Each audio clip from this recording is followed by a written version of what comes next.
નમસ્કાર મિત્રો. ક્યારે એવું વિચાર્યું છે કે આપણે જે ખોરાક ખાઈએ છીએ તેમાંથી મળતી એનર્જી આપણા પગના છેલ્લા નખ સુધી પહોંચે છે કેવી રીતે?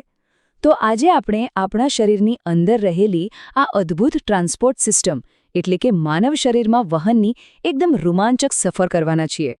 તો ચાલો ફટાફટ એક નજર નાખી લઈએ કે આજે આપણે શું શું સમજવાના છીએ.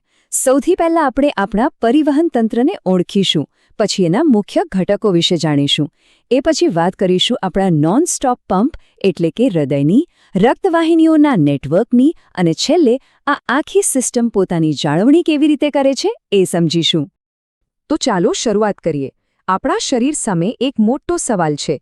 જરૂરી વસ્તુઓને એક જગ્યાએથી બીજી જગ્યાએ પહોંચાડવી કઈ રીતે? જો આપણે જે ખોરાક ખાઈએ છીએ એમાંથી મળતી ઊર્જા હોય કે શ્વાસમાં લીધેલો ઓક્સિજન હોય એને શરીરના દરેક કોષ સુધી પહોંચાડવું પડે છે.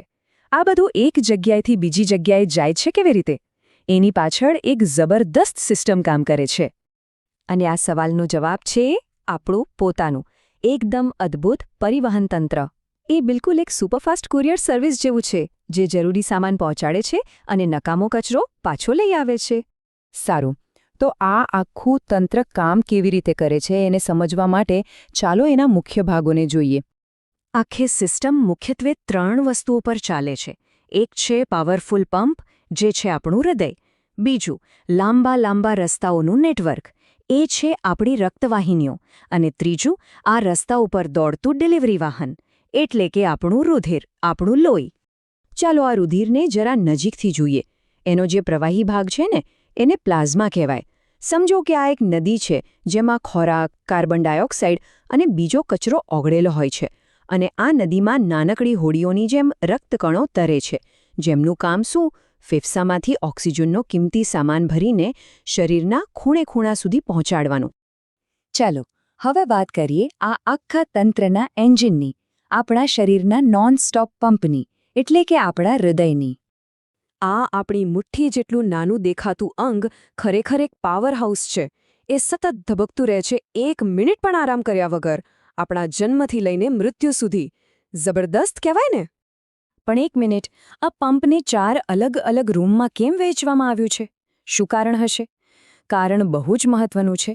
ઓક્સિજનવાળું શુદ્ધ લોહી અને કાર્બન ડાયોક્સાઇડવાળું અશુદ્ધ લોહી ક્યારે એકબીજામાં ભળી ન જાય એના માટે આ વ્યવસ્થા છે. ચાલો હૃદયને 4 રૂમવાળું ઘર સમજીએ.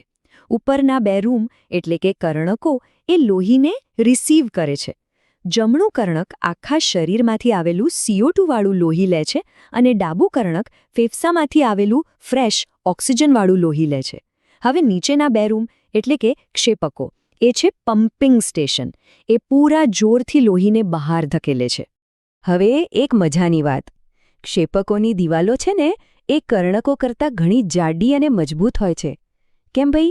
કારણ કે એમને તો જોરથી પંપ કરીને લોહીને દૂર દૂર સુધી મોકલવાનું હોય છે. અને એમાં પણ ડાબા ક્ષેપકની દિવાલ તો સૌથી જાડી અને મજબૂત હોય, કારણ કે એને તો લોહી છેક માથાની ટોચથી લઈને પગના અંગૂઠા સુધી પહોંચાડવાનું છે. આ જ કારણ છે કે આપણા શરીરમાં બેવડું પરિવહન થાય છે. આ શબ્દ યાદ રાખજો. મતલબ કે લોહી એક ચક્કર પૂરું કરવા માટે હૃદયમાંથી 2 વાર પસાર થાય છે. પહેલી વાર ફેફસામાં જાય છે ઓક્સિજન લેવા, અને બીજી વાર એ ઓક્સિજનવાળું લોહી આખા શરીરમાં વહેંચવા માટે. અને હા, આ બધી દોડધામમાં લોહી ક્યાંક ઊંધું ન વળી જાય એનું ધ્યાન કોણ રાખે? એના માટે છે વાલ્વ. એ બસ વન વે દરવાજા જેવા છે. લોહીને આગળ જવા દે, પણ ભૂલથી પણ પાછું આવવા દે નહીં. ચલો, પંપ એટલે કે હૃદયની વાત તો થઈ ગઈ. હવે વાત કરીએ એ રસ્તાઓની, એટલે કે રક્તવાહિનીઓના વિશાળ નેટવર્કની. જુઓ, 2 મુખ્ય પ્રકારના હાઈવે છે, ધમનીઓ અને શિરાઓ. ધમનીઓ લોહીને હૃદયથી દૂર લઈ જાય છે, એટલે એમાં પ્રેશર બહુ હાઈ હોય છે, એટલે એની દિવાલો જાડી અને સ્થિતિસ્થાપક હોય. જ્યારે શિરાઓ આખા શરીરમાંથી લોહીને પાછું હૃદય તરફ લાવે છે, એટલે એમાં પ્રેશર ઓછું હોય છે. અને એટલે જ એમાં વાલ્વ પણ હોય છે, જેથી લોહી પાછું ન જાય. પણ અસલી કામ એટલે કે ઓક્સિજન અને ખોરાકની ડિલિવરી અને કચરાનું પિકઅપ ક્યાં થાય છે? એ થાય છે કેશિકાઓમાં. આ તો સાવ નાની વાળ જેવી પાતળી ગલીઓ છે એટલી પાતળી કે એની દિવાલ ખાલી એક જ કોષની બનેલી હોય. અહીં જ ખરી લેવડ-દેવડ થાય છે. હવે વિચારો, આટલું મોટું નેટવર્ક હોય તો ક્યારેક ક્યાંક લીકેજ પણ થાય, ખરું ને? તો આપણું શરીર એને રિપેર કેવી રીતે કરતું હશે? ચાલો જોઈએ. જ્યારે પણ ક્યાંક વાગે અને લોહી નીકળવા માંડે ત્યારે આપણી ઇમરજન્સી રિપેર ટીમ એટલે કે ત્રાક કણો તરત જ કામે લાગી જાય છે. એ ફટાફટ ત્યાં પહોંચીને એક ગઠ્ઠો બનાવી દે છે, જેને આપણે લોહી જામી ગયું એમ કહીએ છીએ, અને લીકેજને બંધ કરી દે છે. આ સિવાય એક હેલ્પર સિસ્ટમ પણ છે. એ છે લસિકા.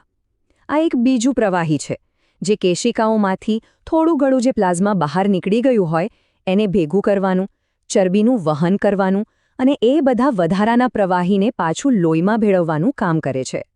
અને બસ આ રીતે જ આપણું આખું પરિવહન તંત્ર, દિવસ હોય કે રાત, સતત કામ કરતું રહે છે, જેથી આપણા શરીરનો દરેક કોષ જીવતો રહી શકે અને પોતાનું કામ કરી શકે. અંતમાં જરા વિચારો, માછલીના હૃદયમાં તો ખાલી 2 જ ખાના હોય છે.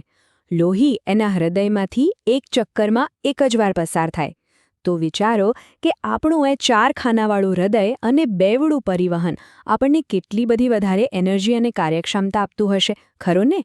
મને આશા છે કે માનવ પરિવહન તંત્ર પરની આ સમજૂતી તમને બધાને બહુ ગમી હશે.